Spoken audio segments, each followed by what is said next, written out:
All right, so in this video, we're on with Oceans for everyone here. In this video, we're going to talk about sonar. What is sonar? Sonar stands for sound navigation and ranging. It uses sound waves to detect objects, map terrain, and just study underwater environments. It emits sound pulses, and listens for the echoes, and analyzes the time delay and the intensity of the signal that you're getting back. All right. So we use this for underwater mapping a lot, and different aspects of marine biology.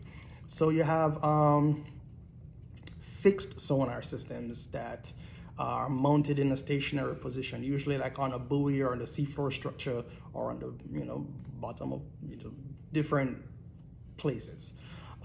Good for continuous monitoring of a specific area, monitor marine life movement, detecting submersible activity, and studying seafloor changes too.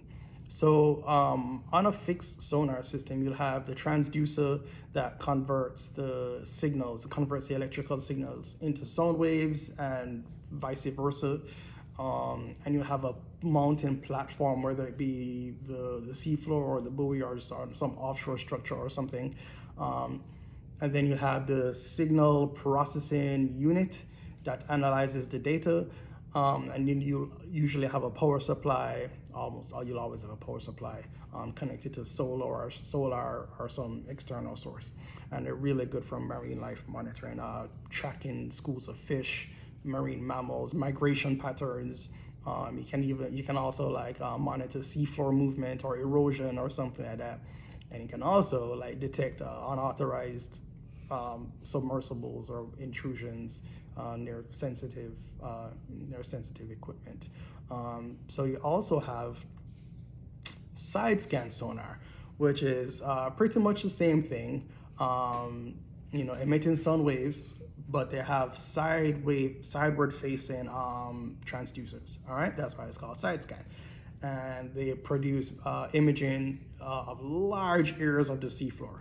All right, they're really good for archaeological surveys, mapping, search and recovery operations. But they'll have a hull mounted transducer that you tow behind the boat, and it emits pulses like in a fan shape. So these things are called towfish. So, and it's towed behind the vessel, and then you receive data with a control and display unit, and all this data gets displayed as images on the seafloor. So there's also a cable that will connects the towfish to the vessel for power, usually, and for data transmission. All right.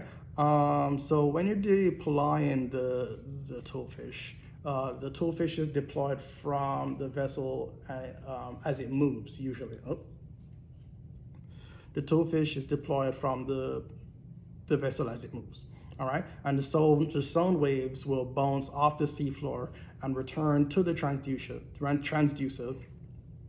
And the lighter areas on the image represent harder surfaces, and the darker areas indicate softer sediments or shadows or something like that. And the images are stitched together to create a continuous map of the survey area. You get detailed imaging of seabed features like rocks, wrecks, sediments, things like that. It's really good for mapping of underwater habitats, coral reefs and seagrass beds. They use it a lot in archaeology and searching for underwater wrecks and artifacts and things like that.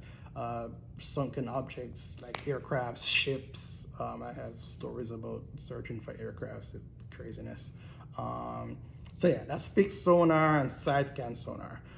So the fixed sonar are good for continuous monitoring of specific areas, like monitoring fish migrations in coastal regions and things like that.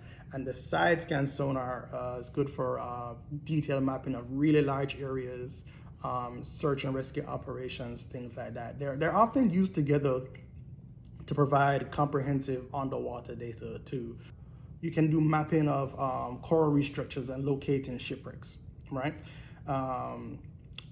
Sonar is a critical tool. We're constantly using Sonar. Pretty much every project will use Sonar. Their complementary capabilities for monitoring and mapping are really unmatched when it comes to just like seeing what's in an area. All right, that's Sonar.